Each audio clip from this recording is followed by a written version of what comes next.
Bashed with a hammer and how I broke free. When Lani thought she'd met her dream man, she entered a world of hell. Story provided by Lani B.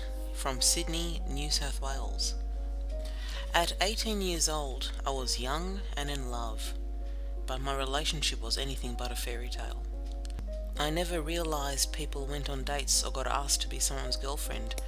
If anything, I'd been claimed by Joseph, 23.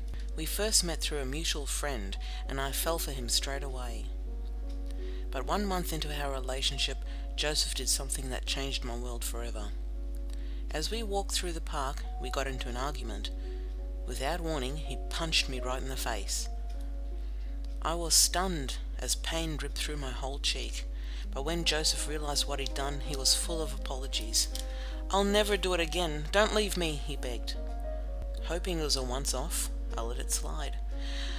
But after I'd forgiven him, it was like Joseph had the green light to do it again and again and again. A week later, he laid into me even more. Calling me a slut, he accused me of eyeing up other blokes in the pub as he kept punching me. I already thought I was worthless. In my mind, Joseph's actions just confirmed that. I'd had a troubled childhood and started drinking and taking drugs at 11 years old.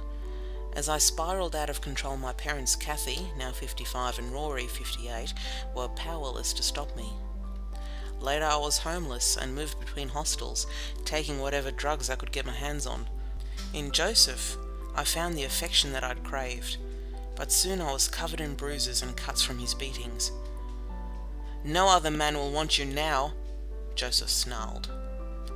As the weeks dragged on, he attacked me with a baseball bat, a golf club, and even a chisel. Once he even stabbed me all over with a dinner fork. Then one night, as he was assaulting me, he forced me to have sex. Afterwards, I was confused. I knew what Joseph had done was wrong, but he was still my boyfriend. Could my boyfriend rape me? I wondered. My family noticed the bruises and begged me to leave. "He's going to kill you," said my sister Corinne, then 17. One time he was beating me so badly I couldn't take it anymore.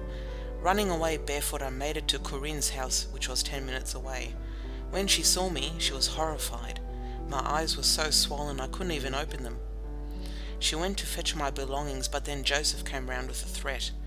"If you don't come back, I'll hurt your family," he growled. So despite my family begging me not to, I returned. After that, Joseph hit me almost every day until I blacked out. By Christmas Day 2000, I'd had enough. I fled and spent the day with my family. Later in the evening, I arranged to meet a friend down the street, but when I arrived, Joseph was there. "Get in the car," he ordered. Afraid, I got in and he drove me back to his house. Previously, when he beat me, I'd hoped to die. But now I wanted to live. I was terrified. Then Joseph came at me with a hammer and dragged me inside. That night he sexually assaulted me and tried to choke me with an electric cord. If the sun ever comes up, I might live, I thought before dawn. Thankfully, when it finally came, I was still alive. That's when something clicked in me. I have to get away. Joseph had to report to the police for a previous offence and made me go with him. But as I waited across the road, I called Dad. "Please come and get me," I cried. He took me straight into the police station to report Joseph's beatings. Still too ashamed, I couldn't tell them about the rape. But I knew I needed to turn my life around, so I spent the next 3 months in rehab. Finally off drink and drugs, I was able to see the world with clear eyes. I can be happy. I can be happy. My life doesn't have to go down a dark path, I realized.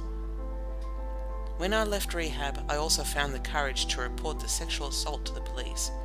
Staying with family, I slowly started to get my life together. I also met a wonderful guy called John, who's now 45. For the first time, I had met a man who showed me respect. Finally, in 2004, Joseph was arrested and charged. In April 2008, Joseph Anthony Timbury, 30, of Le Perouse, New South Wales, appeared in the New South Wales District Court. He was found guilty of 10 counts, including grievous bodily harm and sexual intercourse without consent, and later sentenced to 24 years with a non-parole period of 18 years. I was relieved that that monster couldn't hurt anyone else. Today, my life couldn't be more different. Last year I completed a degree in trauma counselling and now work as a caseworker for children in care. John and I are happier than ever and proud parents to 6 wonderful girls. Tamika, who's 13, Aisha 12, Latia 11, Kiana 10, Kira 9, and Shakila 5. I've taught them that being disrespected by anyone, male or female, is not acceptable. That's why I'm supporting the National Respect Campaign to stop domestic violence before it starts. Children are the key to ensure that the cycle of violence doesn't continue. I don't want my girls to end up in an abusive relationship like I did. That's why I talk to them about respect. If there are women listening to this who suffered domestic violence, I want you to know that there is a way out. If I escaped, then you can too.